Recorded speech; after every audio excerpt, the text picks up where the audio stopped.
الحمد لله رب العالمين والصلاة والسلام على سيد الأنبياء والمرسلين محمد وآله وأصحابه أجمعين ومن تبعهم بإحسان إلى يوم الدين. أما بعد، باب ما جاء في تكأة رسول الله صلى الله عليه وسلم. عن جابر بن سمرة رضي الله عنه قال: رأيت رسول الله صلى الله عليه وسلم متكئا على وسادة على يساره او كما قال علیہ الصلاۃ والسلام.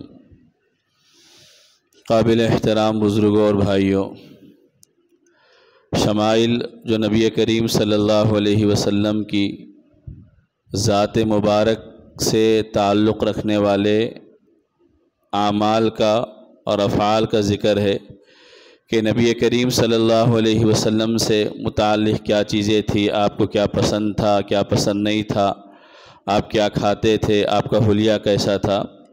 الحمدللہ گزشتہ 3 اس کے درس ہوئے ہیں، آج چوتھا اس کا درس ہے، اور انشاءاللہ آئندہ 5ویں درس میں اس کتاب کو، اس شمائل ترمذی کو ہم مکمل کریں گے.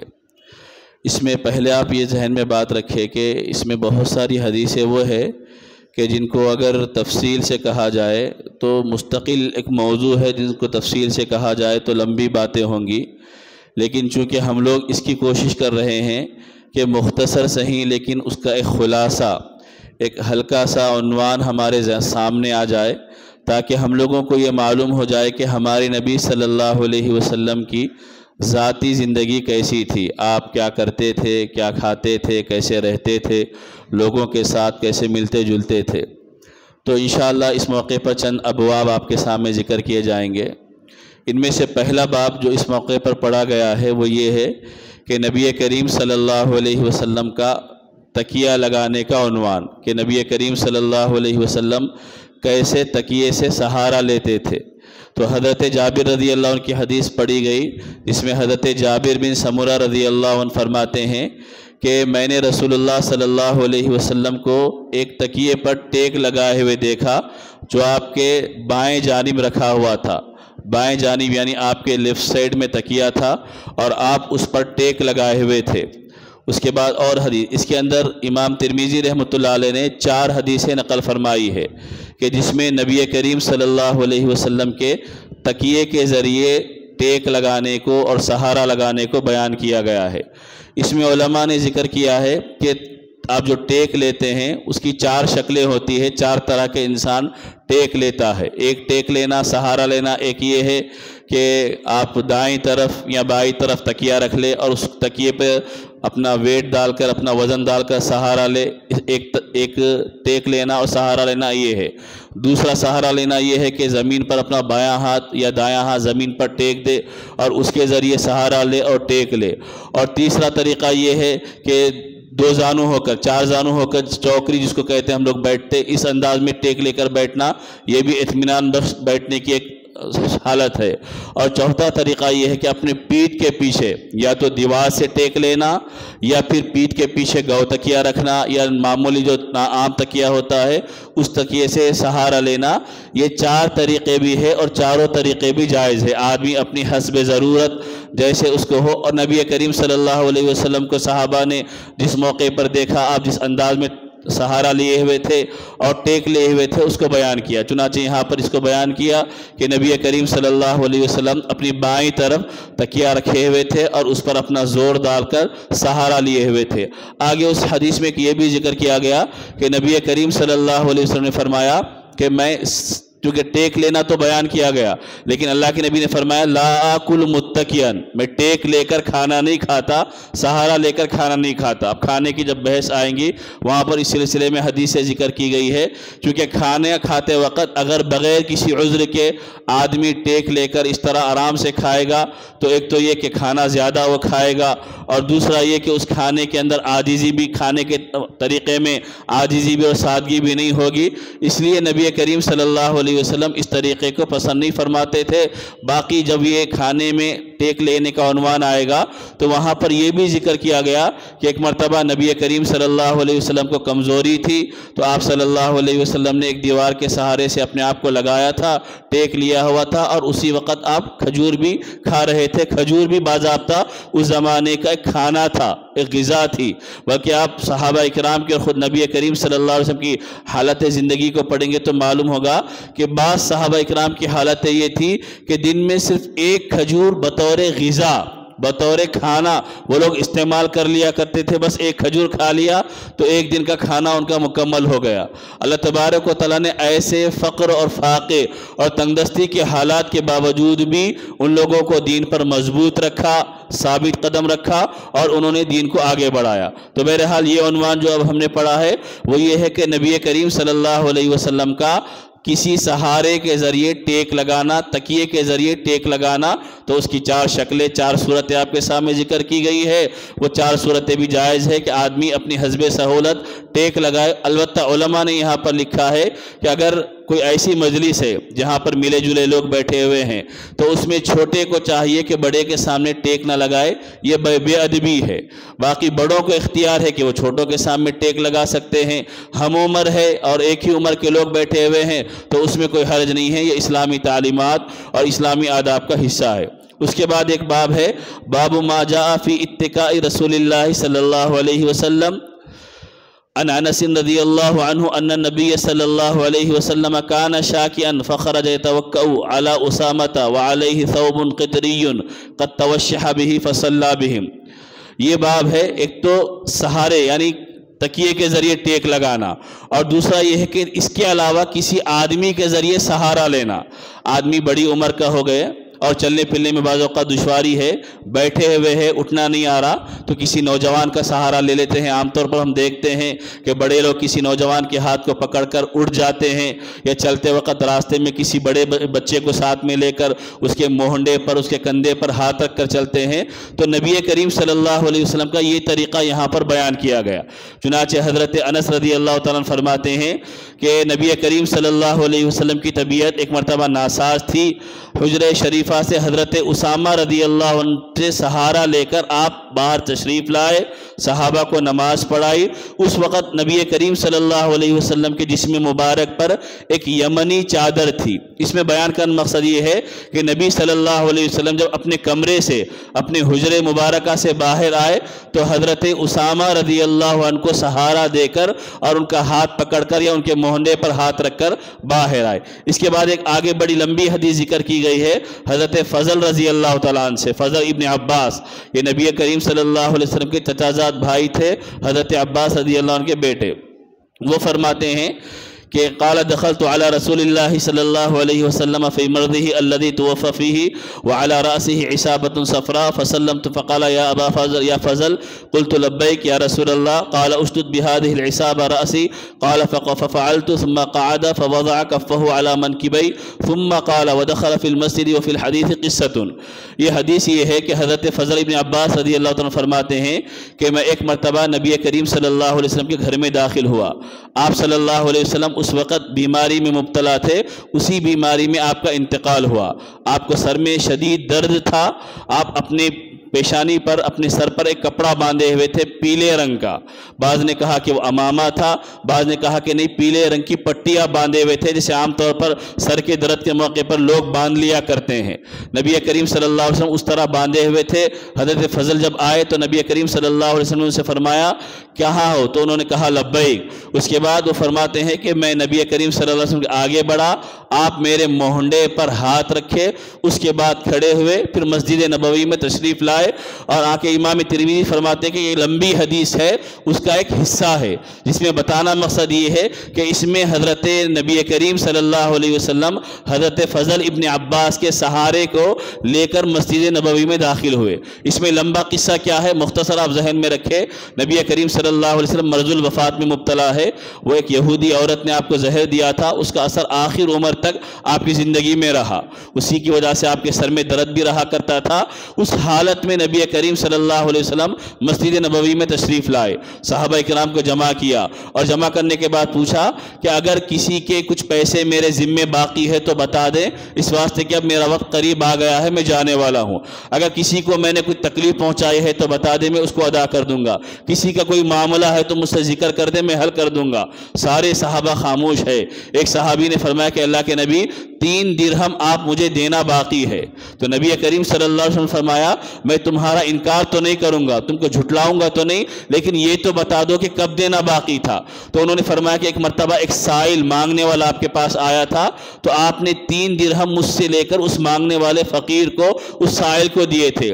نبی کریم صلی اللہ علیہ وسلم فرمایا کہ ان کا اس پیسے کو ادا کر دیا جائے جو 3 درہم باقی ہے۔ ایک نے کہا کہ اللہ کے نبی 3 درہم بیت المال سے میں نے لے لیے تھے، میں اس وقت ضرورت مند تھا، حاجت مند تھا، آج تک میں نے ادا نہیں کیا۔ تو اللہ کے نبی نے فرمایا کہ تم بیت المال کو جمع کر دو۔ ایک صحابی نے فرمایا کہ اللہ کے نبی میں جھوٹ بولتا ہوں، میری یہ عادت ختم ہو جائے، آپ دعا کر دیجئے۔ اللہ کے نبی نے دعا فرمائی۔ ایک صحابی نے فرمایا کہ اللہ کے نبی میں زیادہ سونے کا مریض ہوں، میں لمبا زیادہ وقت سونے میں گزارتا ہوں، آپ میرے لیے دعا فرما دیجئے۔ نبی کریم صلی اللہ علیہ وسلم نے دعا فرمائی۔ یہ لمبا قصہ تھا جب آپ حضرت فضل رضی اللہ تعالیٰ کے سہارے سے اندر مسجد نبوی میں تشریف لائے۔ تو اس میں بتانا مقصد یہ ہے کہ تکیے کے علاوہ عام انسان کے سہارا بھی اختیار کیا جا سکتا ہے۔ یہ نبی کریم صلی اللہ علیہ وسلم کا طرز تھا جو بڑی عمر میں پہنچنے کے بعد انسان کو اس کی ضرورت پیش آ جاتی ہے کہ وہ کسی تندرست، کسی نوجوان، کسی بچے کے سہارے کے ذریعے کھڑے بھی ہوتا ہے اور اس بچے کے سہارے کے ذریعے چلتا بھی ہے۔ نبی کریم صلی اللہ علیہ وسلم کا یہ بھی معمول تھا۔ اس کے بعد باب ہے باب ما جاء فی صفت اکل رسول اللہ صلی اللہ علیہ وسلم، کہ نبی کریم صلی اللہ علیہ وسلم کے کھانے کے طریقے کے بیان میں، کہ نبی کریم صلی اللہ علیہ وسلم کھانا کس طرح تناول فرماتے تھے، کھانا کس طرح کھاتے تھے، اس کے بارے میں۔ چنانچہ حدیث ہے کہ کان یلعق اصابعہ الثلاثہ، کہ نبی کریم صلی اللہ علیہ وسلم، حضرت انس رضی اللہ عنہ سے آگے ایک روایت ہے اذا اکل طعاما لعق اصابعہ الثلاثہ۔ اس میں امام ترمذی رحمۃ اللہ علیہ نے 5 حدیثوں کو نقل کیا ہے، اور اس میں بتایا یہ ہے کہ نبی کریم صلی اللہ علیہ وسلم جب کھانا کھا لیتے تو اپنی انگلیوں کو چاٹ لیا کرتے تھے۔ ایک تو یہ ہے کہ 3 انگلیوں سے آپ کھانا کھاتے تھے، یہ درمیان کی انگلی، شہادت کی انگلی اور انگوٹا، ان 3 انگلیوں کو نبی کریم صلی اللہ علیہ وسلم عموماً کھانے میں استعمال کرتے تھے، اور ان 3 انگلیوں کو کھانے کے بعد چاٹ لیا کرتے تھے، صاف کر لیتے تھے۔ اور اس کے بارے میں بھی علماء نے طریقہ لکھا ہے، پہلے آپ اس انگلی کو صاف کریں، اس کے بعد شہادت کی انگلی کو، اس کے بعد انگوٹے کو۔ اور یہ 3 انگلیوں سے کھانا نبی کریم صلی اللہ علیہ وسلم کا معمول اس وجہ سے بھی تھا کہ اس زمانے کی جو غذا تھی وہ روٹی تھی، اور آپ روٹی کو آسانی کے ساتھ 3 انگلیوں سے کھا لے سکتے ہیں۔ اسی وجہ سے علماء نے لکھا ہے کہ اگر کوئی کھانا ایسا ہے کہ جس میں 4 اور 5ویں انگلی بھی استعمال ہو جائے تو کوئی حرج نہیں ہے۔ جیسے ہمارے پاس جو غذا استعمال ہوتی ہے چاول ہے، آپ 3 انگلیوں سے عموماً مشکل ہو جائے گا، بالکل چھوٹا نوالا آئے گا یا چند دانے ہاتھ میں آئیں گے۔ اگر اس موقع پر ہم 5 انگلیوں کو استعمال کر لیں گے تو کوئی حرج نہیں ہوگا، لیکن نبی کریم صلی اللہ علیہ وسلم کا جو معمول تھا وہ 3 انگلیوں کا۔ اس میں علماء نے لکھا ہے کہ اس کی وجہ ایک یہ بھی ہے کہ اس سے لقمہ، نوالا چھوٹا آتا ہے، پھر اس نوالے کو آدمی صحیح چباتا بھی ہے، اور پھر وہ نوالا صحیح انسان کے جسم کا حصہ بھی بنتا ہے، اور اللہ تبارک و تعالیٰ اس کے اثرات بھی رکھتے ہیں۔ اب یہاں پر اس کو معیوب سمجھنے کی بات نہیں ہے کہ کھانا کھانے کے بعد انگلیاں چاٹنا یا انگلیاں صاف کرنا۔ حدیث کی تشریح میں علماء نے لکھا ہے کہ جس کھانے کو ہم کھائے تھے اس کھانے کے کچھ ذرات، کچھ دانے خود ہمارے ہاتھ پر لگ گئے ہیں تو اس کو کھانے میں کیا معیوب ہے؟ اس سے پہلے خود پلیٹ تو ہم خود کھا رہے تھے تو وہ کھانا معیوب نہیں تھا، تو کھانے کے چند دانے اگر ہمارے ہاتھ پر رہ جائیں تو اس کو صاف کرنا بھی معیوب بات نہیں ہے، اس کو صاف کرنا نبی کی سنت ہے اور نبی کریم صلی اللہ علیہ وسلم کا طریقہ ہے۔ مسلم شریف کی روایت میں اللہ کے نبی نے فرمایا کہ تم اپنی انگلیوں کو صاف کر لو، معلوم نہیں کہ اللہ تبارک و تعالیٰ نے کھانے کے کس حصے میں برکت رکھی ہے۔ کھانے کے جو ذرات، کھانے کے جو دانے ہمارے ہاتھ پر لگے رہ گئے اور ہم اس کو اسی طرح چھوڑ دیں تو ممکن ہے کہ کھانے کے انہی ذرات کے اندر اور انہی دانوں کے اندر اللہ تبارک و تعالیٰ برکت رکھی ہو اور وہ ہم کو کھانے کا موقع نہ ملے تو گویا کہ کھانے کی برکت ہماری چلے جائے گی۔ تو خلاصہ اس باب کا یہ ہے کہ کھانے کے بعد نبی کریم صلی اللہ علیہ وسلم کا معمول تھا اپنی انگلیوں کو صاف کر لیتے تھے۔ آپ 3 انگلیوں سے کھانا کھاتے تھے اور 3 انگلیوں کے ساتھ صاف کرنے کا طریقہ یہ تھا کہ درمیانی انگلی کو پہلے صاف کرے، شہادت کی انگلی کو بعد میں صاف کرے، اس کے بعد انگوٹھے کو صاف کرے۔ اگر کوئی 5 انگلیوں کو استعمال کیا تو وہ ان پہلے 3 انگلیوں کو صاف کر لے، اس کے بعد کی انگلیوں کو پھر بعد میں وہ صاف کر لے۔ یہ ہے نبی کریم صلی اللہ علیہ وسلم کے کھانے کا طریقہ۔ اس کے بعد ہے باب ما جاء فی صفت خبز رسول اللہ صلی اللہ علیہ وسلم، کہ نبی کریم صلی اللہ علیہ وسلم کی روٹی کھانے کا معمول کیسا تھا، کیسی روٹی آپ استعمال کرتے تھے۔ اس میں 8 حدیثوں کو امام ترمذی رحمۃ اللہ علیہ نے نقل کیا ہے۔ پہلی حدیث حضرت عائشہ صدیقہ رضی اللہ عنہا سے ہے، عن عائشہ رضی اللہ عنہا قالت ما شعب آل محمد صلی اللہ علیہ وسلم من خبز الشعیر یومین متتابعین حتی قبض رسول اللہ صلی اللہ علیہ وسلم۔ یہ باب اور اس کے بعد آنے والے ابواب انتہائی ہمارے لیے ایک سبق آموز ہے کہ نبی کریم صلی اللہ علیہ وسلم نے کس درجے سادگی کی زندگی گزاری۔ اللہ کے نبی نے جو سادگی اختیار کی تھی وہ اپنے اختیار سے اختیار کی تھی۔ اللہ کے نبی نے خود چاہا تھا اللہ سے کہ مجھے بہت زیادہ مال و دولت نہیں چاہیے۔ اللہ نے کہا تھا کہ اگر آپ چاہیں تو ہم سونا آپ کے ساتھ لگا دیں گے، زمین سے آپ کے لیے سونا نکال دیں گے اور نعمتوں کو آپ کے لیے بچھا دیں گے۔ تو نبی نے فرمایا کہ نہیں اللہ، ایک دن کھاؤں گا شکر ادا کروں گا، دوسرے دن نہیں ملا تو صبر کروں گا، مجھے یہ زندگی چاہیے۔ تو جتنے آپ پڑھیں گے، اللہ کے نبی صلی اللہ علیہ وسلم کے بارے میں حضرت عائشہ فرماتی ہے کہ حضور اقدس صلی اللہ علیہ وسلم کی وفات تک، جب تک آپ زندہ رہے، اللہ کے نبی کے گھر والوں نے مسلسل 2 دن کبھی جو کی روٹی سے پیٹ بھر کر کھانا نہیں کھایا۔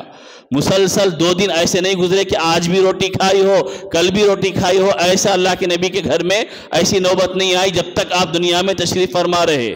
بلکہ بعض روایتوں میں آگے خود بیان کیا گیا ہے کہ 2 مہینے گزر جاتے، اللہ کے نبی کے گھر میں چولہا جلانے کی نوبت نہیں آتی، صرف کھجوروں پر گزارا ہو جاتا، پانی پر گزارا ہو جاتا۔ جبکہ حدیثوں میں یہ بھی ہے کہ نبی کریم صلی اللہ علیہ وسلم اپنے ازواج مطہرات کو سال بھر کا غلہ اور اناج ڈال دیا کرتے تھے ہر زوج مطہرہ کے گھر میں۔ لیکن ان لوگوں کا معمول بھی یہی تھا کہ وہ جیسا آتا اللہ کے راستے میں صدقہ کر دیتے، غریبوں میں تقسیم کر دیتے۔ تو نبی کا معمول یہ تھا، نبی کے گھرانے کا معمول یہ تھا کہ پوری زندگی میں 2 دن لگاتار جو کی روٹی نہیں کھائی۔ اس زمانے میں جو استعمال ہوتی تھی عام، میدا اور گیہوں استعمال نہیں ہوتا تھا۔ روایتوں میں لکھا ہے کہ میدا اور گیہوں اس وقت ملک شام دوسرے علاقوں میں تھا، جہاں کے علاقے تھوڑا مالدار سمجھے جاتے تھے، اور جو بہت زیادہ مالدار ہوتے تھے وہ لوگ گیہوں کی روٹی استعمال کرتے تھے، ورنہ عموماً جو کی روٹی استعمال کرتے تھے۔ اور ایک صحابی نے حضرت ابو ہریرہ رضی اللہ عنہ دوسروں سے پوچھا کہ اللہ کے نبی نے کیا کبھی میدے کی روٹی کھائی ہے، گیہوں کی روٹی؟ تو انہوں نے فرمایا کہ اللہ کے نبی کے زمانے میں نوبت ہی نہیں آئی۔ تو انہوں نے پوچھا کہ پھر تم جو کو صاف کیسا کرتے تھے؟ کیونکہ جب جو کو پیسیں گے تو اس میں موٹے موٹے دانے بھی نکل جاتے تھے، تو تم پھر اس کو صاف کیسا کرتے تھے؟ چھنیاں تھی کیا؟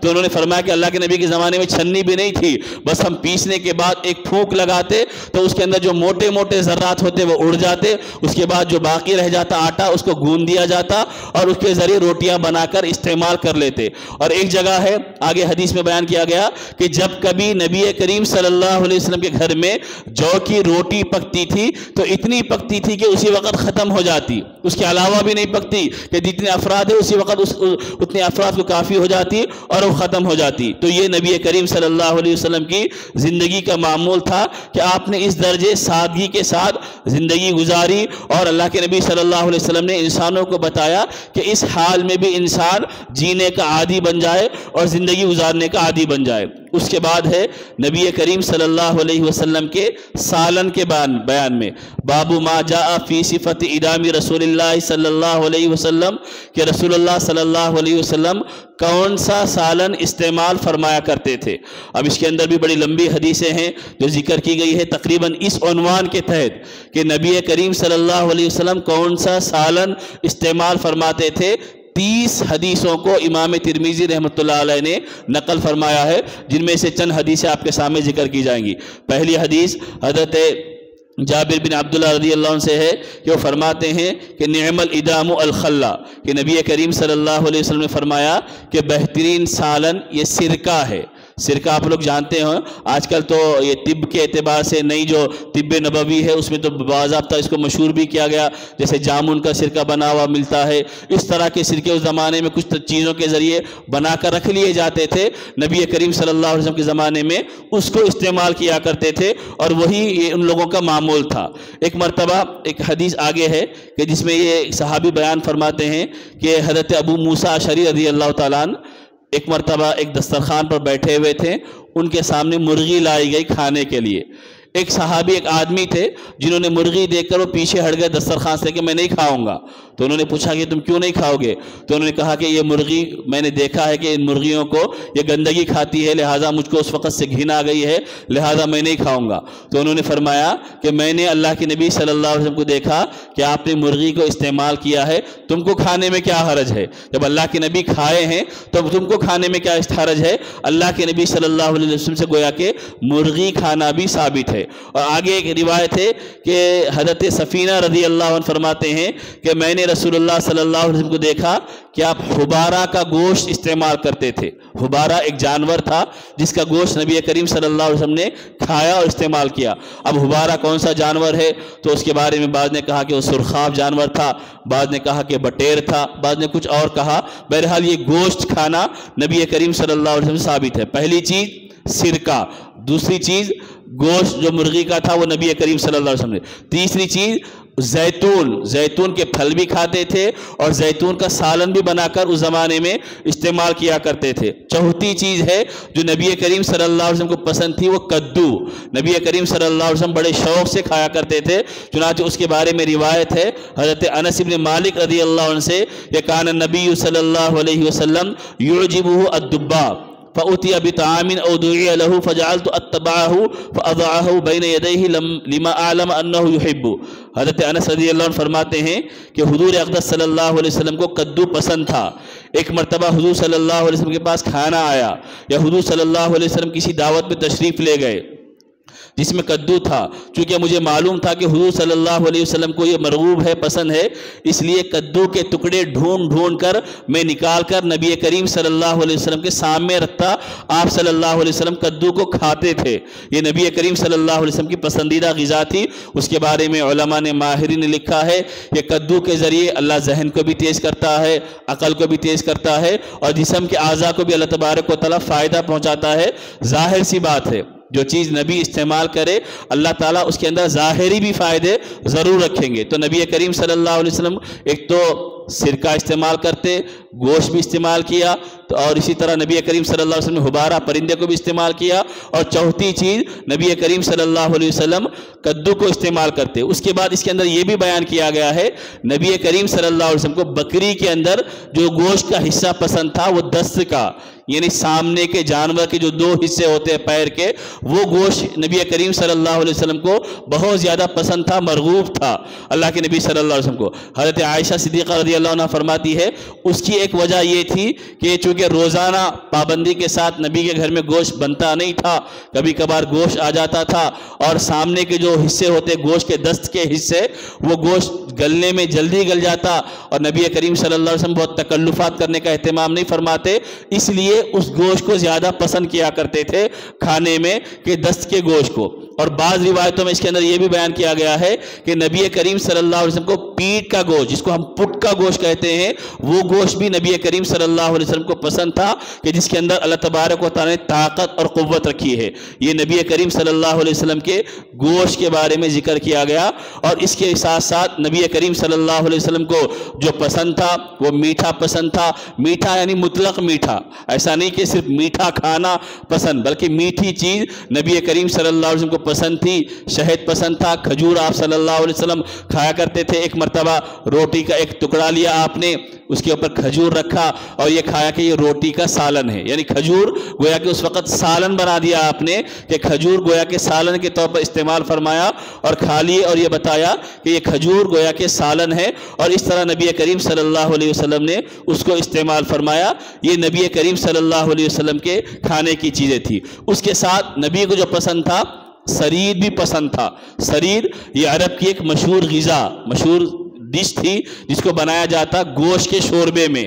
گوشت کا شوربہ ہوتا, اس میں روٹیوں کو چور کر توڑ کر ڈال دیا جاتا اور کچھ دیر کے بعد اس کو استعمال کرتے جس سے روٹی نرم پڑ جاتی اور گوشت کا شوربہ ہونے کی وجہ سے اس میں لذت اور مزہ بھی آ جاتا, طاقت بھی آ جاتی.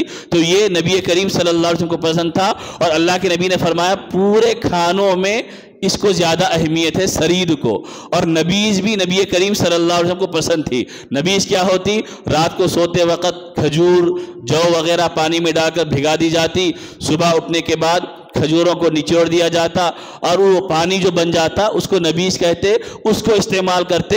وہ طاقت کے اعتبار سے بھی بہت زیادہ مفید تھی کہ کھجور کو پانی میں بھگا کر, آج بھی دنیا کہتی ہے اگر آپ کو طاقت چاہیے تو چھوارے کھجوروں کو بھگاؤ اور صبح اٹھ کر کھاؤ, اس کا پانی پیو تو طاقت آ جائے گی. یہ نبی کریم صلی اللہ علیہ وسلم کی غذائیں تھی جو آپ صلی اللہ علیہ وسلم استعمال فرمایا کرتے تھے. اس کے بعد نبی کریم صلی اللہ علیہ وسلم کا ایک باب یہ بھی ہے کہ آپ صلی اللہ علیہ وسلم کھانے سے پہلے اور کھانے کے بعد ہاتھ بھی دھویا کرتے تھے اور دعا بھی پڑھا کرتے تھے. کھانے سے پہلے آپ کا معمول تھا بسم اللہ وعلی برکت اللہ کہنے کا.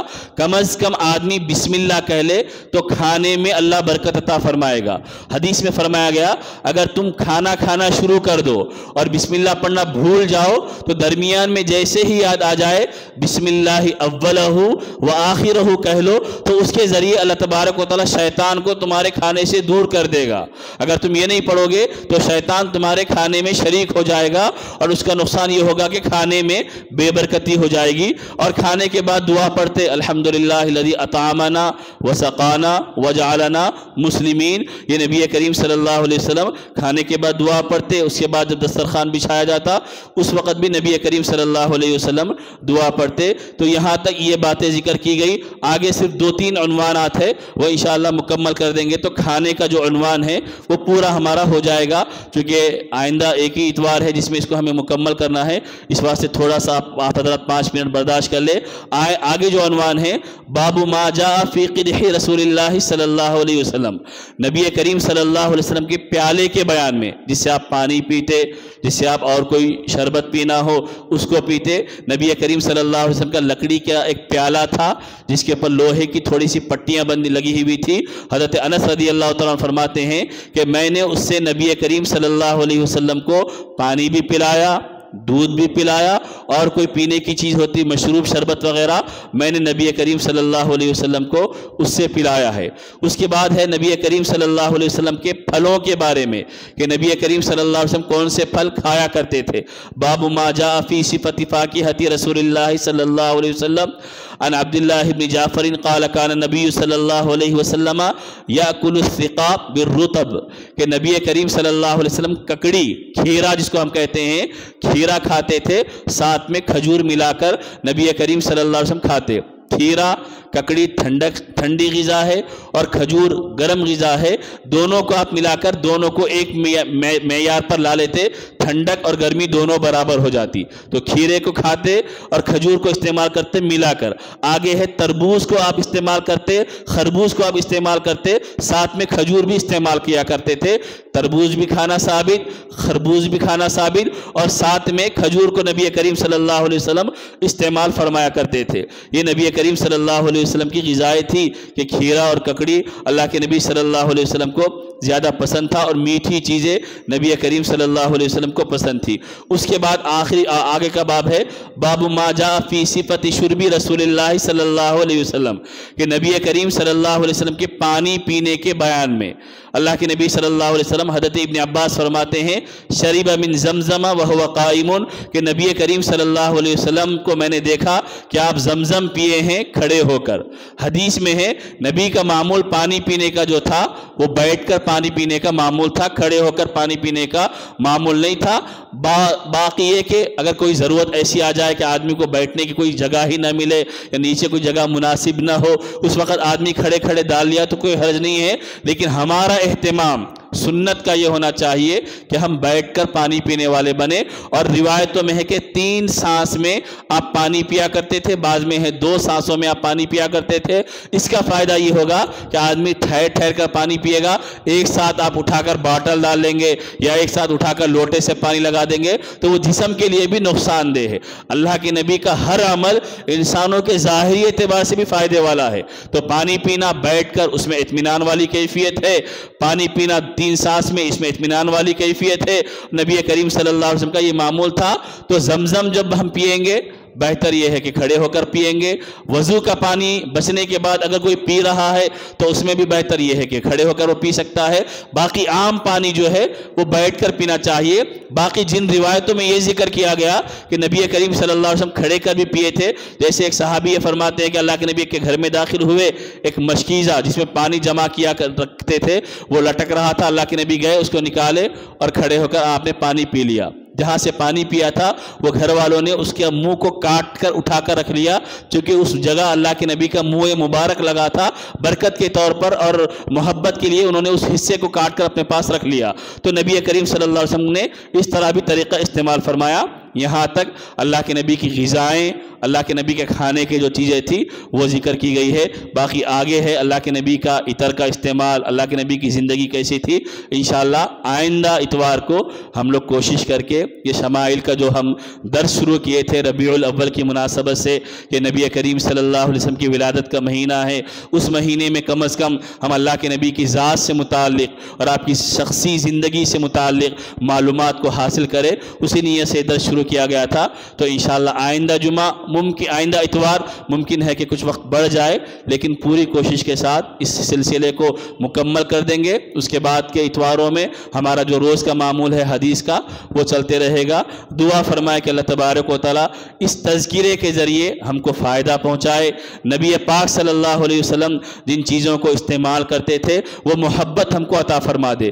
یہاں پر ایک بات میں ذکر کروں، کدو کی بات جو آئی تھی، ایک کہ اللہ کے نبی کو جو پسند تھا وہ سب کو پسند ہو۔ حضرت انس فرماتے ہیں کہ میں نے جب دیکھا کہ اللہ کے نبی کو کدو پسند ہے، اس کے بعد مجھے بھی کدو سے محبت ہو گئی، میں بھی کدو استعمال کرنے لگ گیا۔ امام ابو یوسف کے بارے میں ہے، وہ قاضی تھے، جج تھے، ایک مرتبہ وہ ایک مجلس میں بیٹھے ہوئے تھے، انہوں نے اس کا تذکرہ نکلا کہ نبی کو کدو پسند ہے، تو ایک آدمی نے کہا کہ مجھے کدو پسند نہیں ہے، تو امام ابو یوسف نے کہا کہ میں قاضی جج ہوں، تلوار لائی جائے اس کی گردن اڑا دے، اس نے گستاخی کی ہے کہ جو چیز نبی کو پسند ہے وہ یہ کہتا ہے کہ مجھے پسند نہیں ہے، تو قاضی ہونے کے ناطے میں فیصلہ کرتا ہوں کہ اس کی گردن اڑا دی جائے۔ اس نے فوری توبہ کی۔ تو یہ اللہ تبارک و تعالی ہم کو عطا فرمائے، محبت صحیح معنی میں سمجھنے والا بنائے۔ سبحان اللہ وبحمدہ، سبحانک اللہم وبحمدک، ونشہد ان لا الہ الا انت ونستغفرک ونتوب الیک۔